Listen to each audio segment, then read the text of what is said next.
So every time I film a YouTube video, Reginald gets weirdly anxious and wants to just like eat the blankies that we have in our house. So we're trying this new thing where we don't let him do that. It's going okay. Not great, but not terrible. He stops now when we ask him to, so that's a really big difference.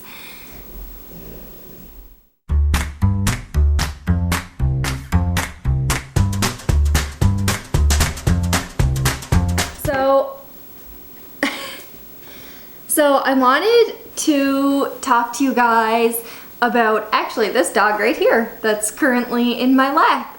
She doesn't get as much airtime as Reginald because she is kind of an old bean now. She'll be 8 in a few months, and she has just really settled into the most perfect dog. But for some reason she is feeling extra silly right now, and Reginald does not like it, so he's gonna come join. Hi babies. So yeah, so today I'm going to talk to you guys about Penny. So for those of you who don't know, Penny is a Vizsla. Yes, and I'm going to tell you guys why exactly I wanted a Vizsla, which at the moment I can't actually remember.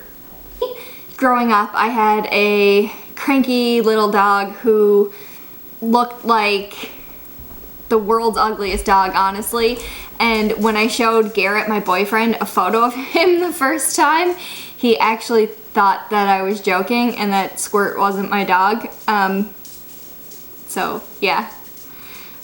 He was absolutely just a little asshole dog. There was nothing nice about him. He couldn't be trusted off leash because he would just take off until the very last day that he was alive. If he ever managed to get people food, you just had to let him have it because he would literally gnaw your arm off. So having Squirt as a childhood dog provided me a long list of everything that I did not want in my first dog as an adult.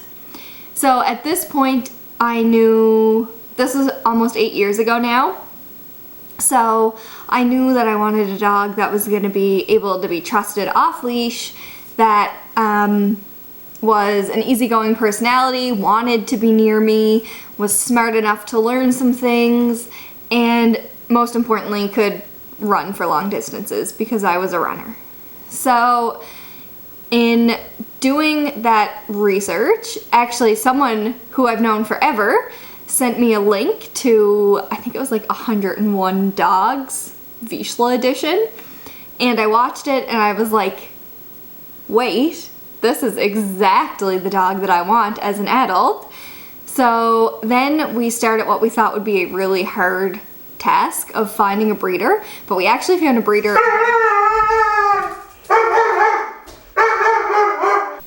Okay, so now that I think we've managed to stop the absolute screeching that was going on about 5 minutes ago, there was a bird in the fence, which is just like code red for 2 dogs who want to kill every single bird they've ever seen in their whole lives.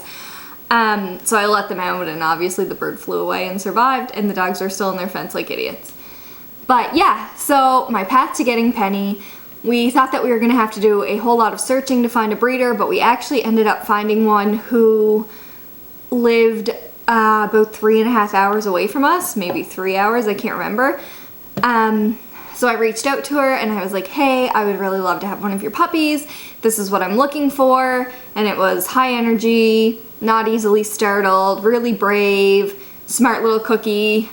And she was like, okay, that sounds good. Oh, and also it had to be a female. I was done with boy dogs after Squirt because he was terrible, and I thought that was a gender thing, not a personality thing. So yeah, so it had to be a female and all of those previously mentioned things. And then she messaged me back a few months later and was like, hey, we've actually just had a litter. Would you like to put a deposit down? I think there'll be a female for you. You can come up and meet them. And so we went up and met them, and they were the cutest things of all time. Like, I literally died. It was my first time meeting Vizslas in person, which people don't recommend getting a breed you've never seen before. But I think if you do your research and you're honest about what you want and what you can handle, it's absolutely fine. Both of my dogs, so for Vizslas, never met a Vizsla until we went up to put our deposit on our puppy. And for Reginald, I literally got him from people that I didn't know from Joe Blow off of Facebook and just had to trust the word of other people. So I'm a big fan of not necessarily having to meet the dog or the breed that you're going to buy, but being really honest about what you can handle when you're making that purchase. Yeah, so we went up and we met the puppies and we played with them and it was wonderful. And then 8 weeks later, we took home Penny. So there are a lot of misconceptions about Vizslas, and I see it every single time I sign into a Facebook group or someone posts something or asks me a question about her. The first is that like people who are hardcore in the breed have a tendency to want to say that you literally can't own this breed unless you can give them like 10 hours of exercise a day, that if you're working full time you can't own this breed, if you have small children you can't own this breed, if you have any kind of life that isn't like specifically devoted to your Vizsla, then you should get a stuffed toy is actually the usual recommendation. Alright, so yes, well, Vizslas are higher energy. If you are being honest and evaluating the dog that is best going to fit your lifestyle, you're not going to have a whole lot of issues incorporating a Vizsla into your life. So in my case, I was already an active hiker, a pretty consistent runner, and wanted a dog that would just absolutely want to be with me. So we went ahead and got Penny. A lot of people thought that we were crazy or had no idea what actually a Vizsla was. But oh my god, my dogs have me driven so insane that I literally can't remember what I'm supposed to be talking about right now. So here's what I'm going to say. Ready? We got a Vizsla because it absolutely fit our lifestyle. She has exceeded every single expectation that I had for the breed. She's wonderful, she's a delight, she is just an absolute love bug. She needs to be tucked in every single night under blankies. She wants to be wherever I am. She has enough personality to like have her own TV show. She is amazing. We have not been let down in any way, shape, or form by this dog. And if you have any questions specifically about Vizslas, let me know and I will give some answers. Yeah, I have literally nothing negative that I can say about Vizslas. Even remotely, I just think that they are absolutely perfection. She's never shown any kind of resource guarding. We've never had to worry about anybody. I often say that if someone came in my house and killed me, as long as they had a snacky or a ball, Penny would walk over my still warm body and let them be her new owner. Let them be her new owner. I said that right, I think. I don't know. Anyways, if someone killed me, but then they offered to play fetch with her, she would just go with them over my still warm body because that is how much of a delight of a dog she is. Vizslas are also big enough that if you don't know the breed and you're looking for something that you can take with you kind of like out for a walk or for a jog in the evenings, they're a visual deterrent. So they're big enough that if people don't know Vizslas or if you just want something to kind of stop people from approaching you, they're going to work.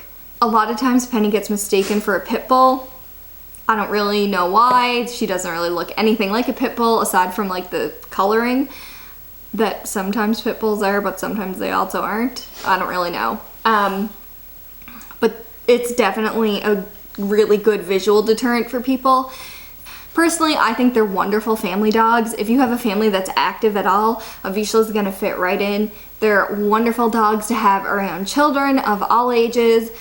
They are delights. Of course, there's an exception to every rule. You can get nervy dogs, anxious dogs, dogs with resource guarding in this breed too, because as much as they are a breed, you also get individual personalities within each one of them, and that does play a factor into it. So do your homework, find a good breeder.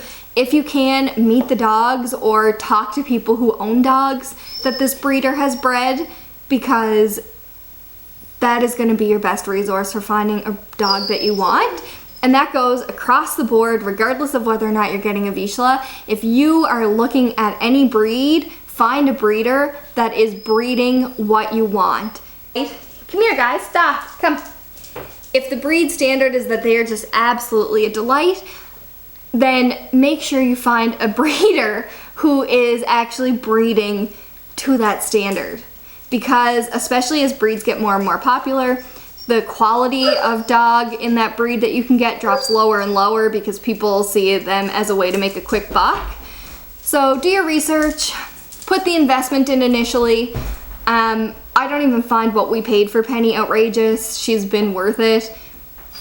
I would pay it all over again to replace her in a heartbeat. Not that she's replaceable, but if the breeder called me and was like, in order to keep Penny, you need to pay me her purchase fee again, I'd be like, you're crazy, but also here you go, because I don't want anybody to come take her.